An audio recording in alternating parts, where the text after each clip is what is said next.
Hello, I'm Julia. And I'm Sabrina, and today we'll be sharing our research on Beloved, and our article was called Reading Red, The Troping of Trauma, and Toni Morrison's Beloved. This article largely discusses the idea of trauma and how this is found within the story and how it's depicted in many ways. Firstly, in the introduction, Bass defines trauma as an event which is not experienced but is simply registered. He says it is surrounded in memory, yet is continually brought up. And this term mentioned belatedness. Using symbolism rather than explicit wording is important, as trauma is often voiceless, another aspect of trauma that is brought up again and again in the examples that we will discuss, and can only be explained through an act or evasion or perpetual troping, turning to figurative language, metaphors by the characters themselves in order to address what has happened to them. Yes, and Morrison draws the readers in on this confusion too, especially through the structure of the novel, referring back to invisible ink carrying the readers along with the story. And we see symbolism used rather than explicit wording, and this is very important because we see that trauma is voiceless and often can only be explained through an act of evasion or perpetual troping. So the confusing structure actually mimics the effects of trauma. For example, the disruptive narrative timeline, withholding information, and this allows you to inhabit the character's psychological processes. You're not just passively registering thoughts and memories, just like the characters would in an event of trauma. And we see repetition through the impact of trauma, such as the haunting ghost coming back and circling back to the past. That's so common throughout the entire novel. And to stress this idea that trauma is complicated and often relies on figurative language or metaphors, Bast himself quotes how actual individuals who have experienced trauma often crave these metaphors and these imageries to make sense of their world. So oftentimes visual is actually closer to actual experience than language can approach, which is interesting that a book, obviously written word, turns more into visual storytelling, which is more often seen in media. So do you agree with this? Do you find that this is true, that visual often is the only way that you can express what is going on? I think it may not be the only way, but I think it's definitely a very important way to express yourself, and I think it's why so many artists go to art as a way to express themselves, because you're not bound by words, and I think that's why it's so impactful to have color and images along with your story to prove your point. Yeah, for sure. So moving on to the first section, in which Bast expresses how red is used throughout the novel. First, he says that red is used as a highlighter. So these are the most obvious examples of red that we see representing slavery, and they're just really in your face. You can't miss them. And we see that red symbolizes slavery and also the concepts associated with it, such as racist violence and trauma. And it appears when characters face memories of slavery and the wounds that it has caused. So it amplifies their pain, and it signifies the importance of their trauma and healing. And it just really shows you the pain that it has caused them. The first example we see is Mr., which is the rooster that Polly sees, and it's bloody too and evil, with a comb as my hand and some kind of red. That's Polly's description. And so Mr. forces Polly to realize his lack of freedom as a slave compared to this rooster, because he has this iron bit in his mouth. He is lacking so much freedom while this rooster is walking around right in front of him. And so this is a very painful reminder for him of his past and of slavery. Then our second example is Seth arriving in Cincinnati with a blanket covered in blood that's draped over her shoulders. This is because of the chokecherry tree on her back. And it's a reminder of how slavery is following her, even when she has escaped it. She's in Ohio, and she thinks she's past it, and physically she is, but we still see that this blood is present on her and it's following her. And then the third example of red that we see is the pool of red light before Beloved, as she's entering the house and before she becomes an established presence. So she is killed to avoid slavery, but she's still also being followed by this red and the pain that is coming from slavery.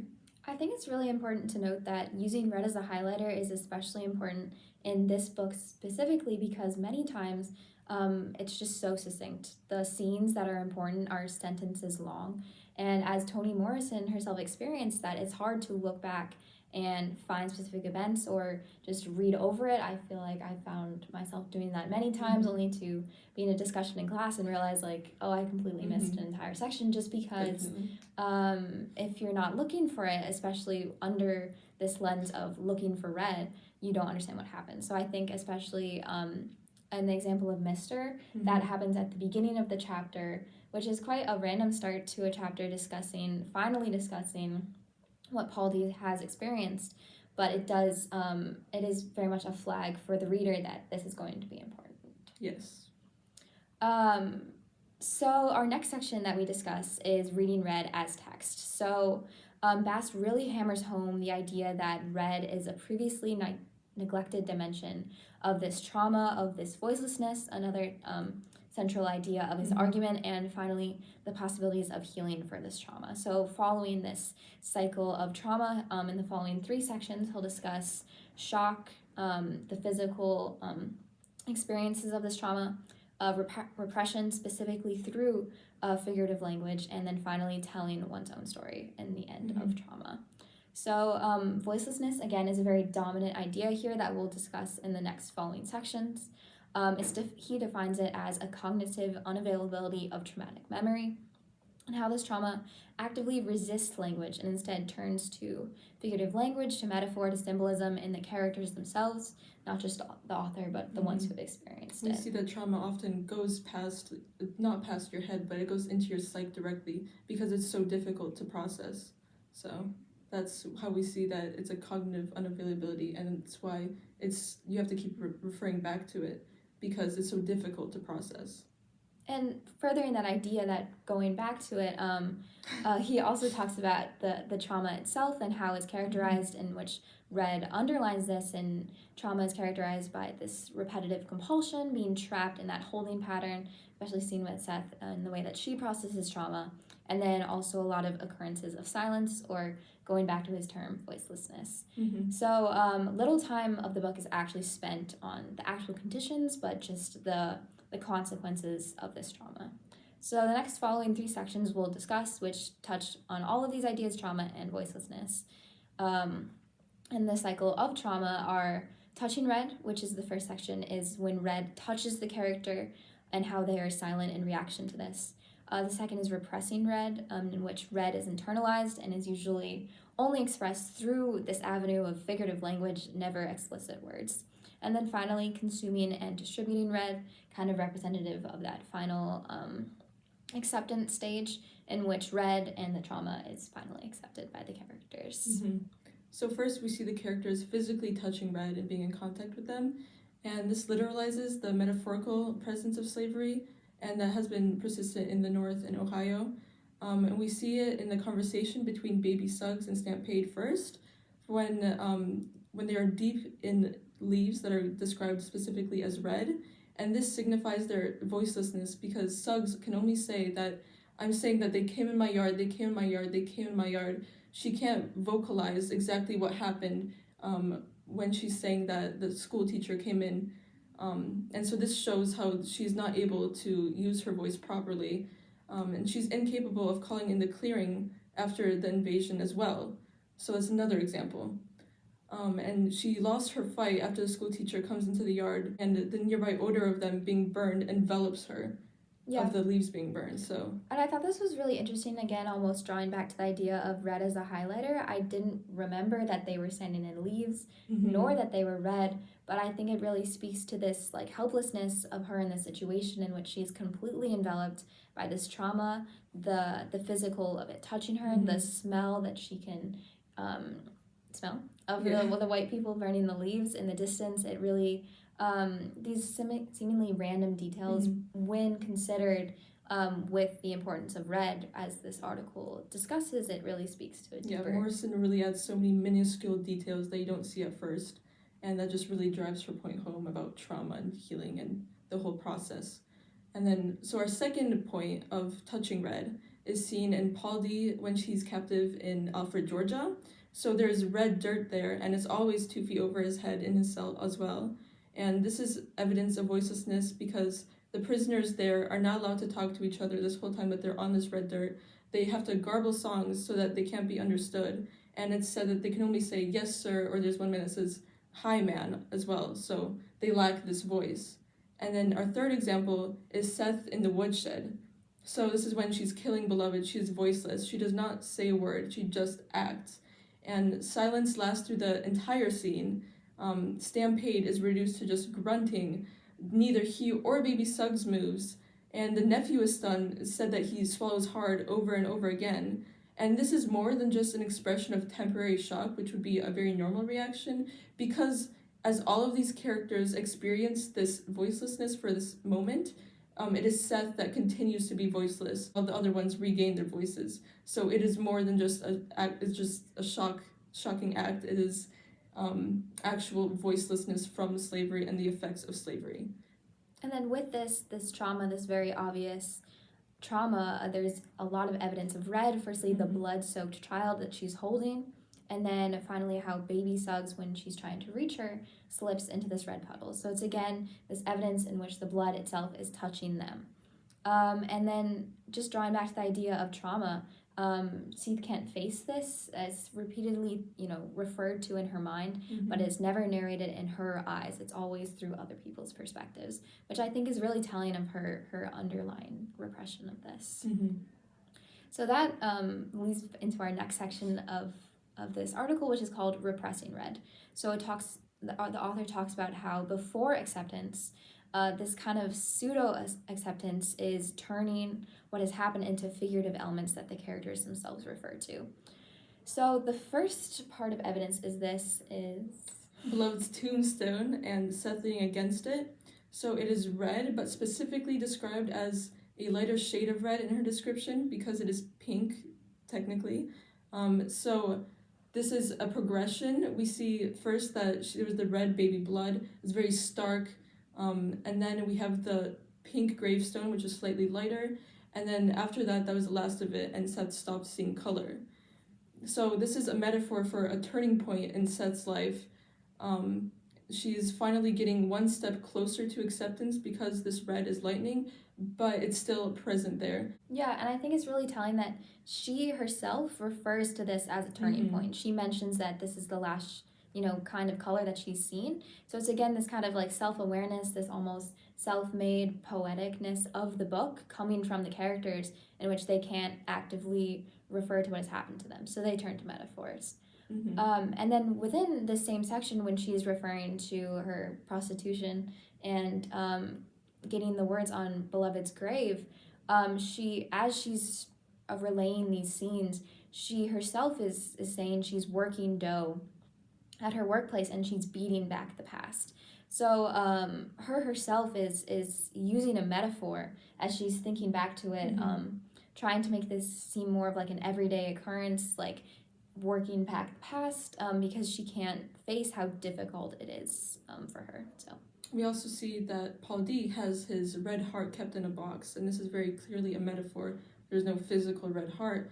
And this is a metaphor for a memory of an event that isn't accessible because it's in this tin, and he is repressing these memories of slavery and this red of the pain that's brought by slavery. And I think, again, it's very telling that he himself refers to his heart as this tin, which is a bit strange, I thought, when he was just kept referring to it. But I think when you think about what he's been through, he just needs to latch onto this metaphor, and that he's not a person. He's just a man with... They're no longer touching this red, they're internalizing it. Right, and it's not something that they can face. Gotta keep it away. So that kind of leads us into our last section, which is, of course, the last stage of grief as well, which is acceptance. And the author titles it Consuming and Distributing Red. So he talks about how only Denver is the person who has not actively experienced trauma, kind of linking back to that touching red section. She's never been touched by red before, which is representative of how she's never had a personal experience with slavery. She's just seen the effects, yeah. Yes. And at the beginning of the book, you can kind of see the antagonism that this generates in her. She wants to be included, but she can't. She's so separate for them. Yeah, and this is why she's so isolated and she can't connect with Seth and Paul D, because she doesn't have those direct memories of slavery and Sweet Home. So drawing back to that kind of like instead having to, be given this kind of red is when she's ingesting blood, which happens multiple times throughout the book. So the first time is when her birth is just described, and she's talking about, or the author talks about how she's drowning in her mother's own blood, which is very graphic, but of course it's not her own blood.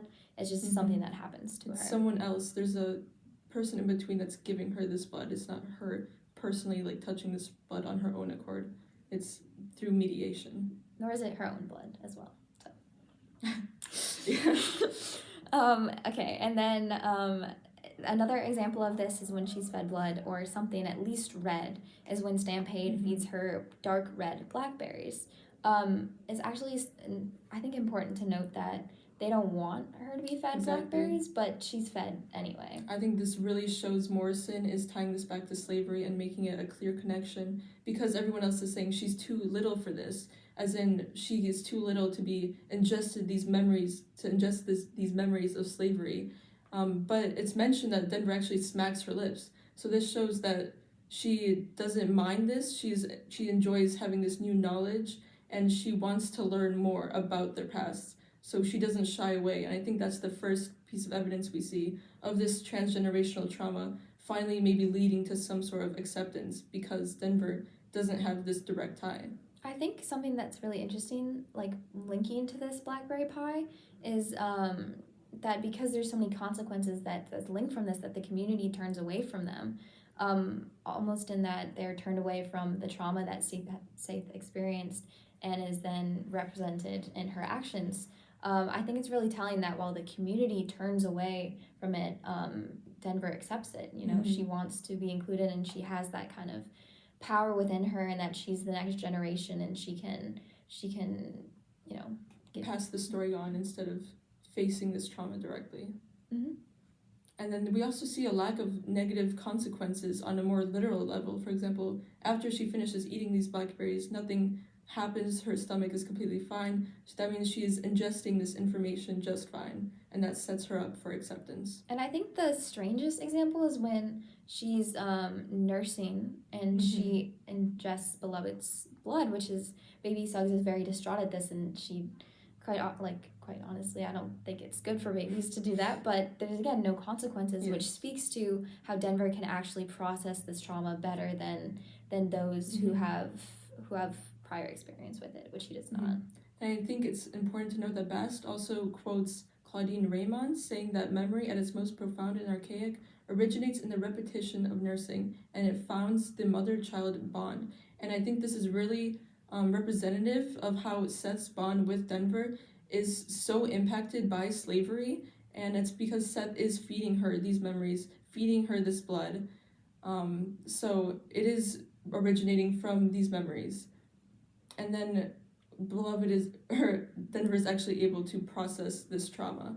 And we see this because Beloved is hungry and she wants to know more. And so it is said that Denver gave blood to the scraps that they were told by Seth and Suggs about slavery and their past. So she's passing the story on. She's taking on this new role as a teacher, a historian, and she's not repressing the past, but she's bringing it to light. In conclusion, we first see that red is used as a highlighter to show the very obvious impacts of slavery and how painful it is. We have the physical presence of red, such as in the blood and the root mister's comb. We have metaphorical images, such as the red heart, that show the characters internalizing these memories. And then we have the characters' interaction with the red text in Beloved about dealing with psychological wounds, such as the involuntary physical contact, failing to internalize, and the repression, and then later the transgenerational trauma we see passed on to Denver, but she's able to more so get away from this. And drawing back to that original idea, the novel really is an expression of the effects of trauma on the psyche, voicelessness, cyclical nature of repetition. It really, I think, explains the significance of other strange and questionable scenes in that this is, symptoms of trauma, which quite honestly don't always make sense because of the extent of the circumstances. And I think it's safe to say that Bast could have gone even further with his descriptions of red, For example, when Paul D, Seth, and Denver are leaving the carnival, and when their shadows are holding hands, they're also dying roses. And Bast mentions in a quick note on the side that he didn't think the connection to red was strong enough with roses, but I think that it's a pretty strong connection. Usually when people see roses, they associate them with red when they think of them.